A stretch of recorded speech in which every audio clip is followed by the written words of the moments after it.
Welcome, everyone. I'm so excited to be back. I was gone for the last 2 weeks, and there was a little part of me inside that was dying, and I was like, thank you. I appreciate that. So my name is Tania Browning. I'm partner with Craterworks. Super excited to have you here for the 1MC. QR code is at the back of the room. If you scan it, then we get credit. And everybody wants credit. Everyone wants to win. So scan the QR code, and you too win. So excited about the program today. Just reminding everyone kind of why we're here. So the 1MC was created for a safe and inclusive, welcoming environment for entrepreneurs to come and talk about their ideas and have a great network of humans connected in all different places and spaces to help that ecosystem thrive. So you're here. Most of you have been here. I'm not going to bore you with all the details. I checked the box of the things I was supposed to say. And so we're going to move on to the super fun stuff. Today we have the QR code's also at the front and at the back of the room. My understanding is it will always be at the back of the room and sometimes at the front of the room. So we'll see how it goes. So scan in, win prizes. I'm just kidding, you don't win prizes. You don't win anything. Kim's like, what are we giving away? I'm like, I don't know. All right, so we have one presenter today, and that is Joey with Joey's Hot Sauce. And now, woohoo! I've had the privilege of knowing Joey for quite some time. He used the Craterworks kitchen at the very beginning, and my husband and I are huge fans of the pickles. Like, not proportional. Like, it's not okay, like, how many bottles of pickles we go through. So, without further ado, I will introduce Joey. Come on up.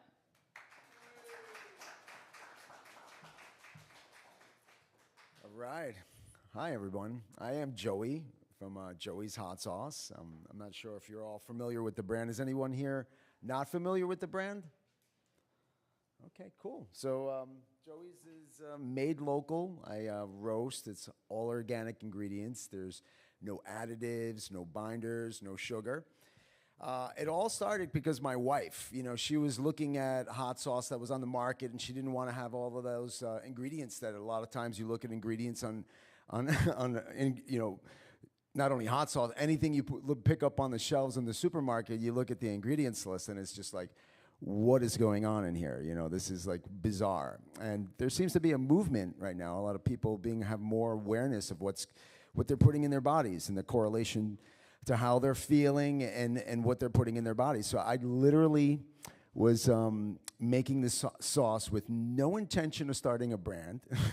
I literally was just giving it for my wife. I wanted her to have an incredible hot sauce without all the sugar and binders and fillers and additives and preservatives. So I made it for her. I bought these peppers at the farmer's market. We were living in Mar Vista at the time, which is in California. And I went to the Mar Vista farmer's market, and I bought some peppers, and I went home, and my mom, she's like this incredible Italian chef, and I've been in the restaurant industry for many years, over 20 somewhat years I've been working in the restaurant industry. So I concocted this incredible hot sauce for my wife, and she was just like, oh my God, what are you doing? And I told her, I'm making you a hot sauce. And she's like, it's like so incredible. She's like, thank you, baby. I love you. I have this amazing relationship with my wife. A lot of people talk about their wives and sisters like, oh, then I made her hot sauce because she was going to hit me, I made it because I was inspired out of love, So I made this hot sauce for her, and she loved it. I was bragging at work with a coworker, and he was just like, well, I want some, so the light bulb went off. I was like, $10, and he said, okay. And I went home, I cleaned the bottle of hot sauce that I bought that was like from the store, and threw it in the dishwasher, filled it up with my hot sauce, gave it to Mishka, and that was his name. And then the thought came in my head, and let me just started to go on social media and saying, I'm about to make a small batch of hot sauce. Who wants in, And I started slipping into friends' DMs, and next thing you know, we did a little crowdfunding around the product. Next thing you know, people are really loving the hot sauce. And there's my little boy. That's my little incredible boy. Luca, that's his name. So I wanted to create a legacy, I wanted to create something that people you can invest into a product that you can entrust.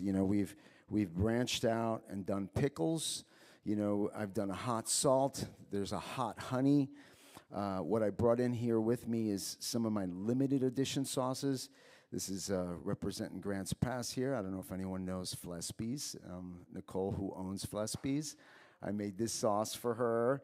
And this is my local limited edition Scotch Bonnet Priscilla the Creeper. That's one of my sauces. I partner with a lot of local growers. I partner. I'm able to get creative, and my limited edition sauces are pretty, desired from people who know my brand. The fun thing about it is that a lot of times when you have things that are healthy, unfortunately, you taste it and it's like, oh, it's good for you, and it's like, yeah, it's good for me, and it's not exciting. And that was the thing about my brand. I wanted to create something that was exciting and delicious. And I have this incredible artist friend from New York City, Zito, who really helped me put those labels together. And he took my face and he drew it and had a little bit of my tattoo on the arm. And, we've been expanding and growing in the Valley. I've been, on the ground, boots on the ground. I just actually came from Portland over the last weekend. I went up to Portland. There was, a night market, a 3-night festival. I had my banner. And I can't tell you how many people really just loved my product, So it's not like a concept. We're at proof of, we're beyond proof of concept. We're boots on the ground. We're in, Shop and Car, Cartwright, Ray's, Market of Choice, Rogue Creamery. I'm in Rogue Naturals, who goes up the coast and goes into small mom and pop places. We're just really right at the finish line of getting into Albertsons. We've been growing, and it's all been, completely not going into debt. My wife and I don't like debt, so we have kind of pulled away from some of the, the enticement of debt. We want to form a partnership. I would love to be not really so much, co-packing is a viable route. Where a brand like mine to expand, you have to go into expansion, and you have someone else make the product for you, and I'm so particular about the way that I make this product and the outcome of that, the roasting and the fire blazing and using the right kind of blenders and just the texture and the quality of the peppers. I can envision this, where we're producing the product more on a scale. We need to be able to find a way to grow, more with a person who understands the vision of the product, and I can see myself putting a lot more products onto the market, beef jerkies, and I can see, popcorn, spicy popcorn, or tortilla chips. There's a lot of ideas, but the most important thing is that we've created a brand, and if I know that it's pretty wild. I walk around, and people are constantly recognizing me. And I put my face on the brand, but it's just I was working out at the YMCA, and this girl was like, "Oh my God, Joey!" And she goes up to her husband, honey, it's Joey." And I'm like, "Hi." and that kind of comes, it happens a lot, when I'm at farmers markets, and there's I've done things inside high schools where I've come in and did some presentations for the kids because they can see how small brands start, and a lot of kids just know of the brand, and they're excited about the brand, and that's such a great feeling to be able to put in a quality integrity product out there that people trust, that I've grown to, we're not huge, but in the Valley, people, really know about my sauce, and they really recognize who I am, and I think they really honor. And not only is it just healthy, even if you're not healthy, it's a damn good hot sauce, and that's important. It's I'm not only trying to cater to people, I just did a collaboration with, an Instagram follower that has an Instagram biohacker that has over 400,000 likes, not likes, 400,000 followers, and he's like a pretty big guy, Ben Greenfield, and I harassed him when he was on Joe Rogan's podcast. I'm like, you gotta try my hot sauce. You gotta try my hot sauce. And then he said, all right, send me your hot sauce. And then he tried it, and he's like, oh my God, this is the best thing I ever had in my whole life.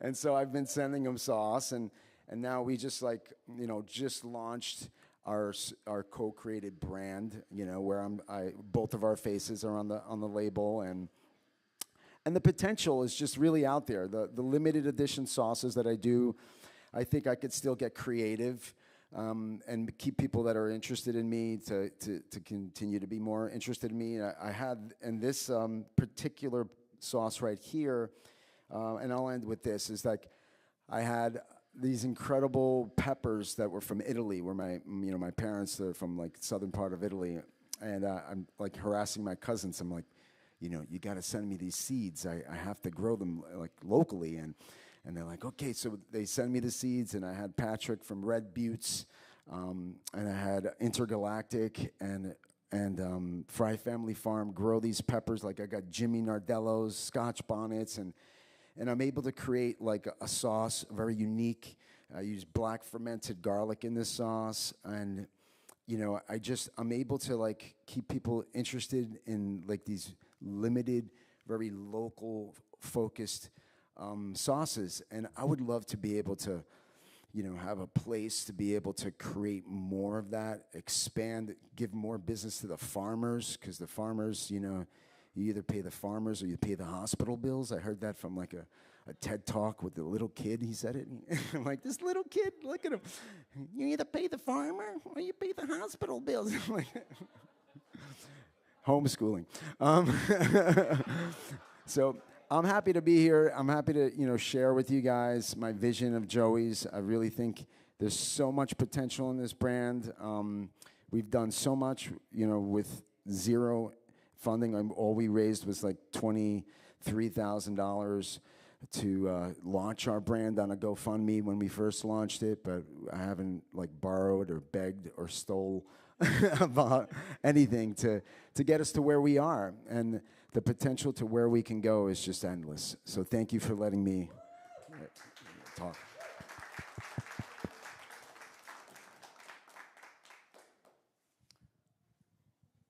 Yes.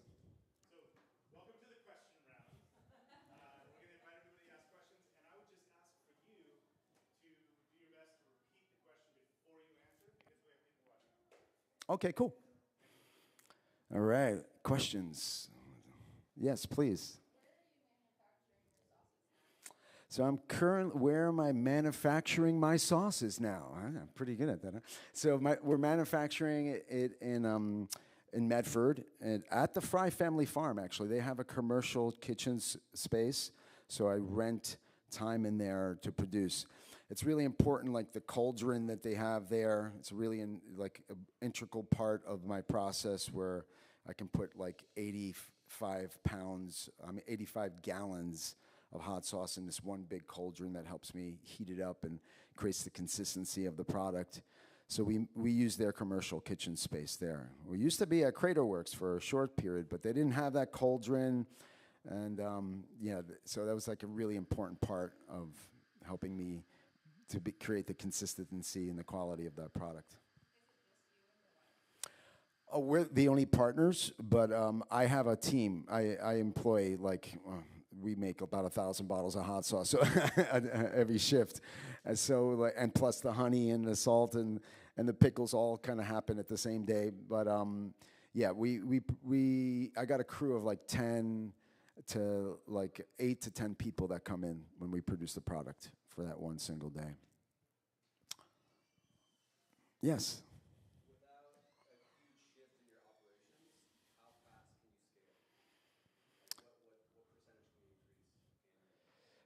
Without a big shift in operations, how fast can I scale? Is that the question? It's challenging, to be honest with you, because Fry Family Farm, they operate in their space, and they have their own kitchen, and they have their own product, and the only way that I would be able to operate out of that particular space would be going into like a night crew, and that is possible, you know. And then I would be able to work out of that space, or it would have to shift, and me going into another space, and that would, you know, be a bigger lift, I think. But it also would be able, I think, to create more opportunity. I hope that answers that question. Anyone else? Yes.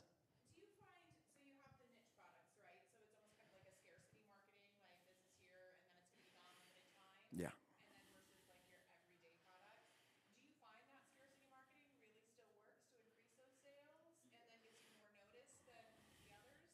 So the question was if I have my regular lineup of my sauces and then I make the limited edition scarcity market, do I find that still works? I just wanted to do what he tells me.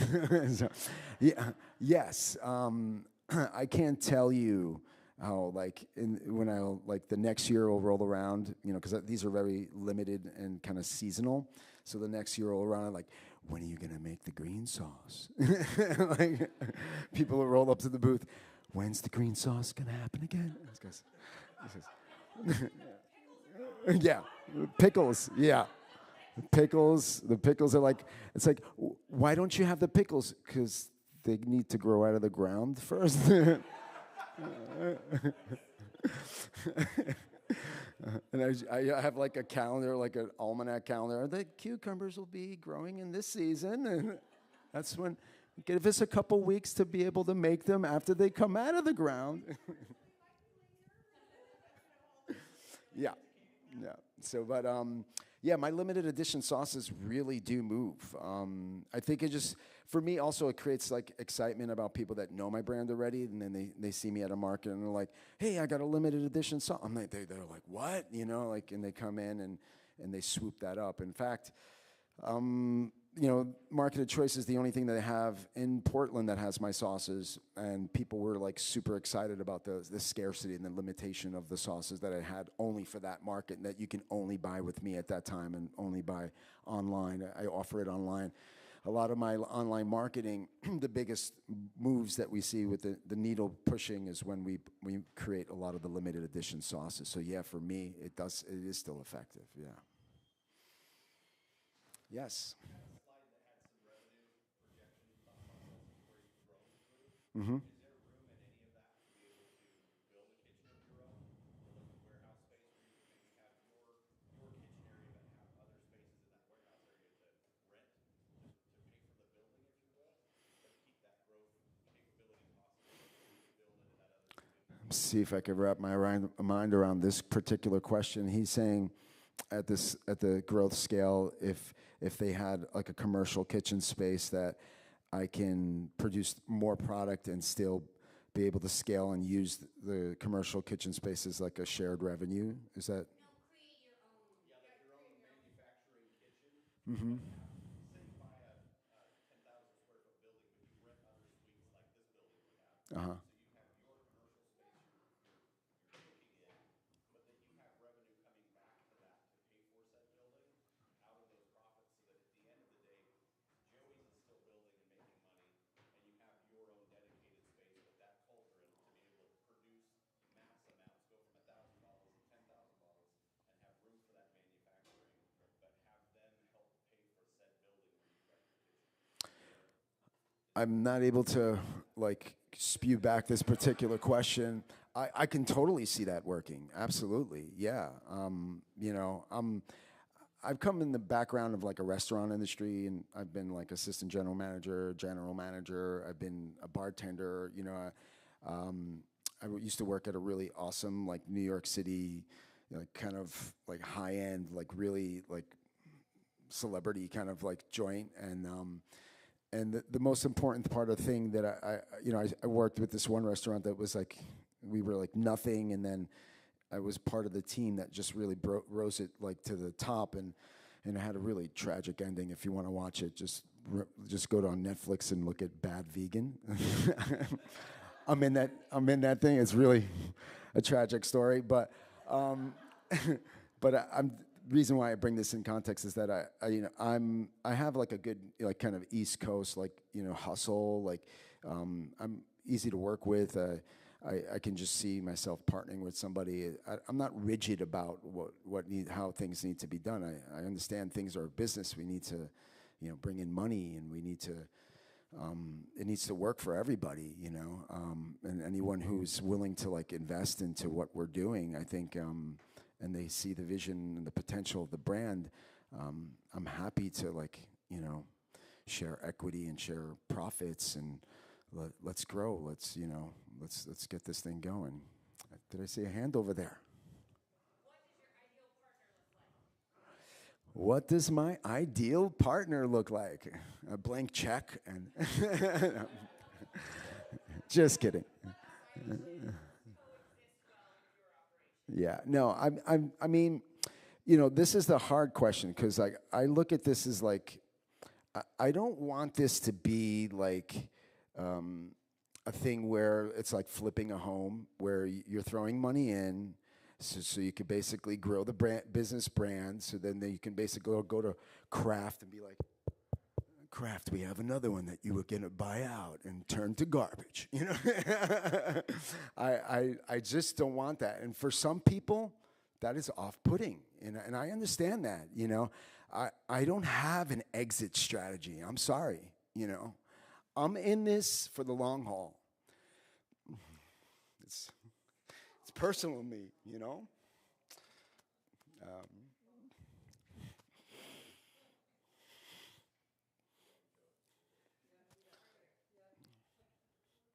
Sorry.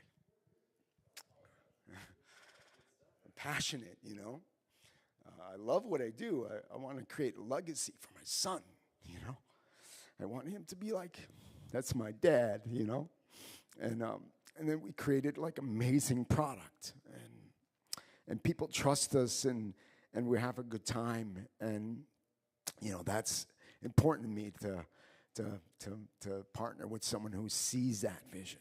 And yes, please. Okay. Mm-hmm. If I can I don't have an answer. If I could partner with anybody in my community, who would I partner with? Okay, good. So, who would I partner with? Just someone who gets us and wants to make money and wants to put out incredible products and give, integrity and quality and be profitable, but not just all about profit, and someone who understands that and sees like the importance of that. There's such an importance of putting product out to people that it doesn't harm them. I sound like a crazy person to other people. Why is that so crazy to hear? Like, I want to give product that people can eat that won't harm them. Why is that so bad?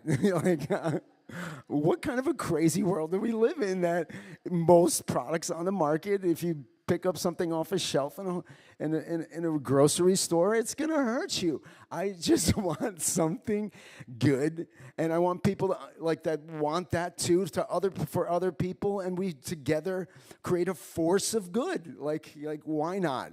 Why not? Who's in? Thank you. And your question.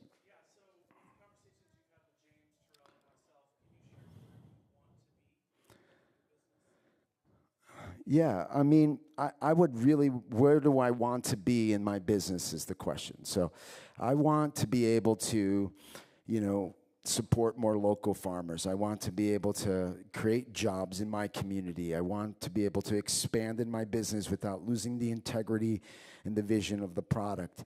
I want to go, here it can be. I love Grants Pass, but I want. I just want someone who gets that and supports that and sees the potential of that. We've done what we've done in this small portion of like Oregon and little parts of California, and I just think there's the potential to move into so many other states. And, it's incredible that Albertsons is like happening, and it's only 10 stores right now, and they're like, they'd like to see how that goes. But then they're like, well, then we'll go into 144 stores. That's how they roll. So, yeah, I hope that answers that question. Where do I want to locate? The whole time it's been about following the trail of miracles. I think it's a miracle that I'm alive, because if you knew what I did in the 90s, and woo, and and the fact that I was worked really hard in a restaurant, and turned it from like nothing to like a $7 million a year revenue restaurant that was like extremely popular, and I knew all these people like by first names, and they were like super close friends to me, like, and then to have that like pulled out from underneath like my carpet, just like right underneath my feet, and just like you wind up in LA, and then wind up making a sauce for my wife, and wind up a hot sauce maker. All of a sudden, it's like I didn't like foresee these things happening in my life. But this is the trajectory of my destiny, I feel, and I'm not to be against Grants Pass or for Grants. I'm here to whoever wants to see this vision of what I'm doing and what we can do together. If that's going to be here, I love Grants Pass. Grants Pass gets me. When I'm at the farmers markets here every week. Some of the best, momentum has been at these markets, and when the Alameda fires came, when I was first starting my brand, and the fires took my commercial kitchen space, when we first started our brand, and the community, and right across the street on G Street, there was a restaurant there that the chef let me work out of that kitchen, because I was homeless basically as a producer, and not like physically in my house, just the product was, and just to be clear, and I worked out of that kitchen, and the support that I had here and like at the market, and being able to continue to produce the product, and it's been all about following the trail of miracles. And if the miracle is for me to get a brick and mortar here and produce the product right in this town, where if that's our destiny, let's do this. I'm ready. I'm ready. Yes.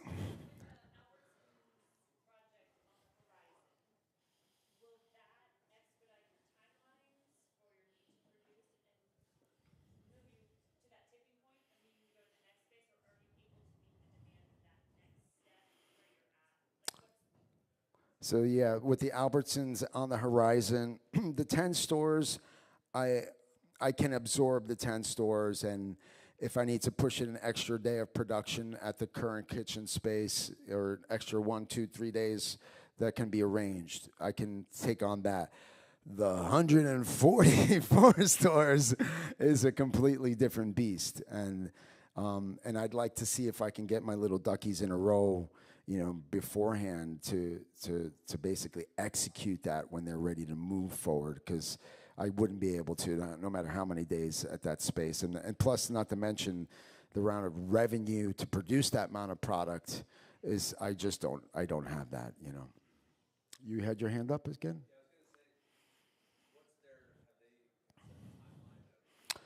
It's 2025 is when we're going to be getting the sauce into the store, the 10 stores, and they basically, I'm going to do some marketing around that to see if I can move the product and do some kind of giveaways for people to just kind of get the momentum of me going into those stores. So it's going to focus around how the product is moving.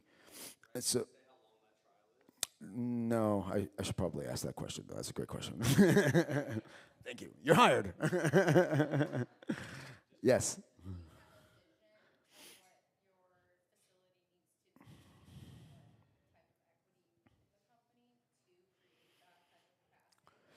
That's a great question. Do I have a vision of what my company would need? What kind of revenue? You mean equity?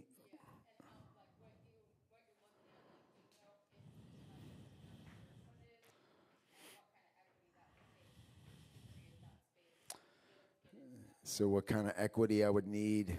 I'd have to do more research, to be honest with you. You know, I do know what equipment I would need. You know, I do know that. I would have to do some more research about, because, you know, the other route is co-packing, you know, and that is something that I've been like investigating a little bit more of, because building a place is something that financially just, it feels consuming, you know, without someone to back me, you know, that gets me. So it's I've been really investigating more, and it's been really challenging, to be honest with you, you know, because like there's a lot of things about my process. I'm like, oh yeah, and then 20% of the habaneros, I'm holding out the core of the habanero because I love the habanero flavor without the center of the core, because the core is where the intensity of the heat is, and I don't really like that much of the intensity of the heat, but I love the habanero flavor. And then I fire blaze these peppers, and then I roast these peppers, and I use this blender because that gives me the best quality. And they're like, yeah, sorry, bro. You know, like we can't really do that, you know. And then I send them the sample, and they're just like, it's awesome. You know, like I've even had people like, I can't recreate that quality. It's, you know, and I'm like, thank you for your honesty. It's like encouraging and like at the same time discouraging, you know. So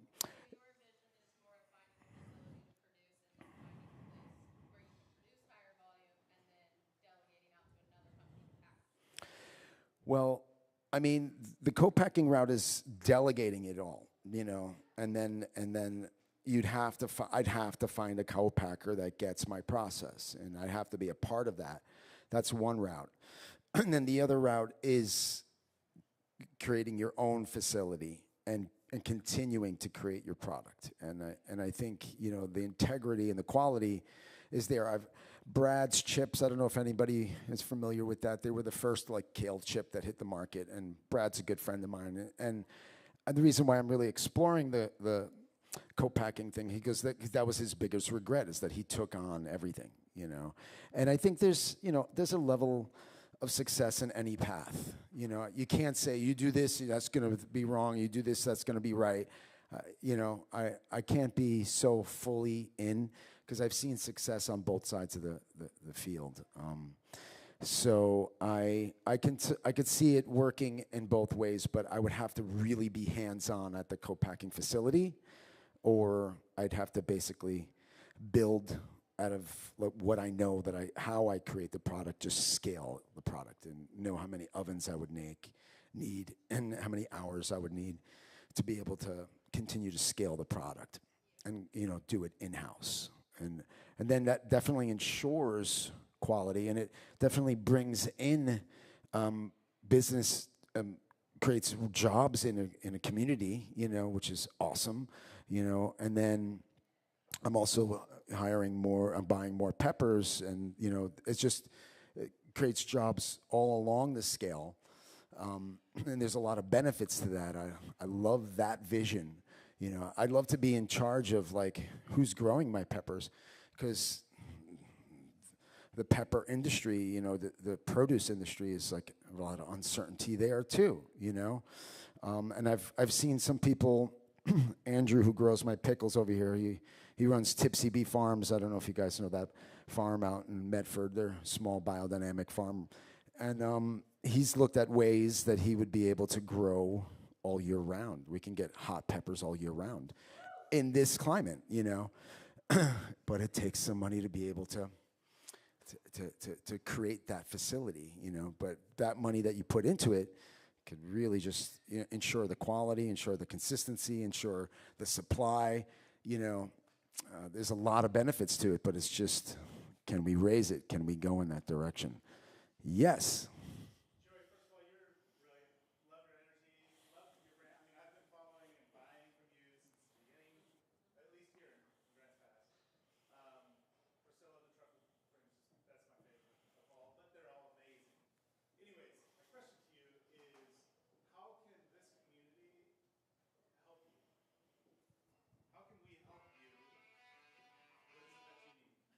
you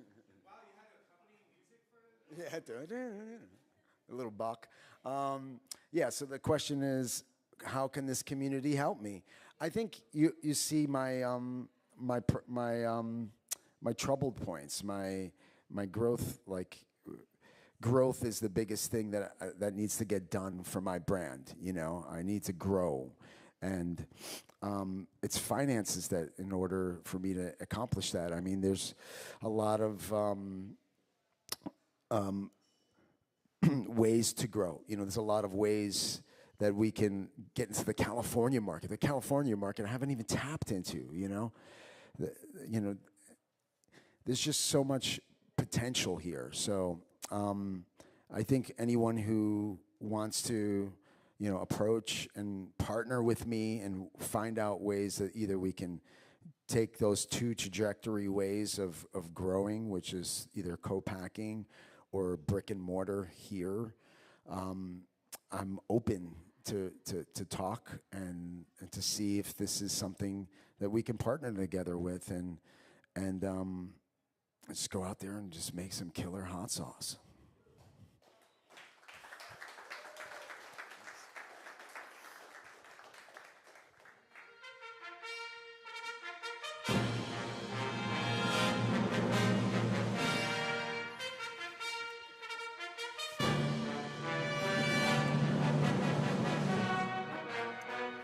Joey, I would like to present to you and welcome you and induct you into the 1MC Rogue Valley Hall of Fame. Big hand for Joey and Joey's Hot Sauce. There's only one way to get one of these orange mugs, Joey, and you just did it. Thank you so much. Thank you for all you do and what you bring to this community and the energy and the vitality and the amazing product. And thanks for sharing your wisdom and your growth path and answering a few of our questions today. It was an amazing presentation. Thank you so much.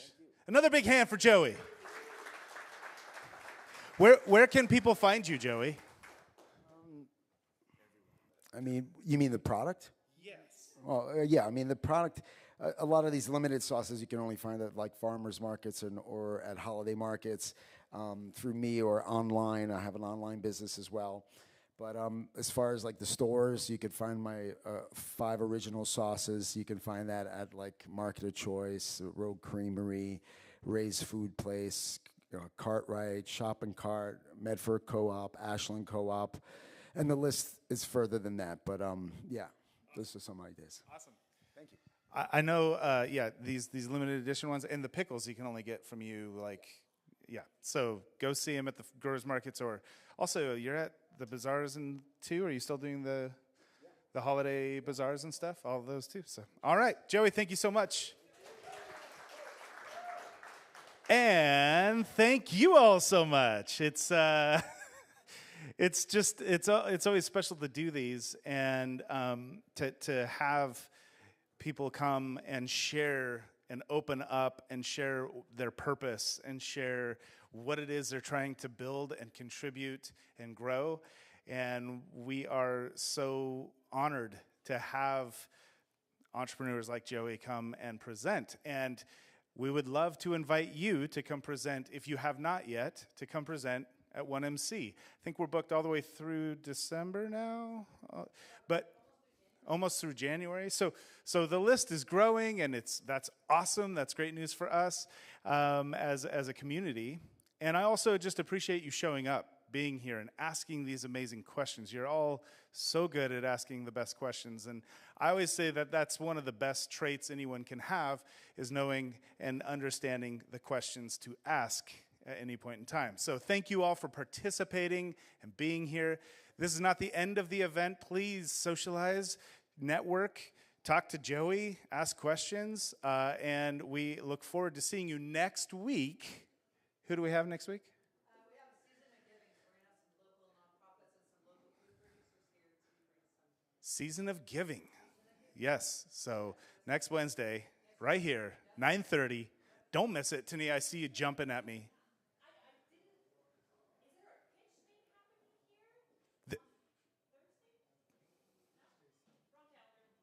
Wrong calendar. Sure. Tania's going to pitch on Thursday. No. Awesome. Thank you all. Have a wonderful day. We'll see you again next week.